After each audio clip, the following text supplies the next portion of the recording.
મસાલાથી ભરપૂર બનાવશું આપણે ચણાના લોટના પુડલા।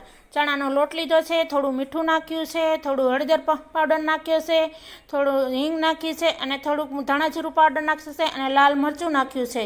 તો હવે પછી આપણે આદુ મરચાંની પેસ્ટ નાખશું, લીલું લસણ નાખશું અને કાંદા નાખશું અને ગાજર નાખશું, કોબી નાખશું અને લીલા ધાણા નાખશું અને ખીરું કરી દેશું તૈયાર।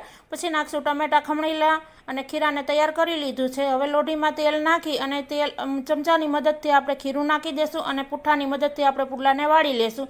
પુડલો વળી ગયો છે સરસ મજાનો અને પછી આપણે થોડો તપી જાય પુડલો એટલે એમાં તેલ નાખશું આપણે અને તેલ નાખી અને ચમચાની મદદથી આપણે પુડલાને પાછો ફેરવી લેશું।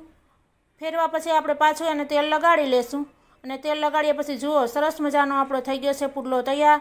તો આ પુડલાને આપણે સોસ સાથે, ચટણી સાથે, દહીં સાથે ખાઈ શકીએ છીએ। તો તમને મારી રેસીપી પસંદ આવી હોય તો લાઈક કરજો, શેર કરજો અને સબસ્ક્રાઈબ કરજો।